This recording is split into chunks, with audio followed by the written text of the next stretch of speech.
Mərkəzi Asiyanın bir region kimi son bir neçə ildə əhəmiyyətinin yenidən artdığına diqqət çəkmək istəyirəm. Və hər dəfə bu barədə düşünəndə istər-istəməz ağlıma 19-cu əsrdə çox populyar olan böyük oyun, Great Game konsepsiyası gəlir.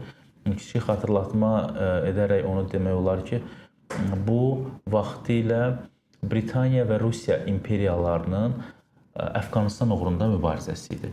Sonradan böyük oyun təkcə Əfqanıstan yox, ümumiyyətlə Mərkəzi Asiyaya proyeksiya olundu.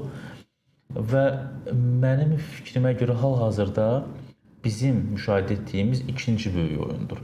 Və bunun birinci böyük oyundan fərqi ondan ibarətdir ki, bu dəfə Mərkəzi Asiyada maraqları olan iştirakçıların sayı daha çoxdur. Burada təkcə Rusiya və Böyük Britaniyanın deyil, biz həmçinin Çin, Hindistan, hətta müəyyən dərəcədə Pakistan, ABŞ, Avropa İttifaqı və Avropa İttifaqının bəzi üzv dövlətlərinin fərdi olaraq Mərkəzi Asiyaya marağını fərqləndirə bilərik.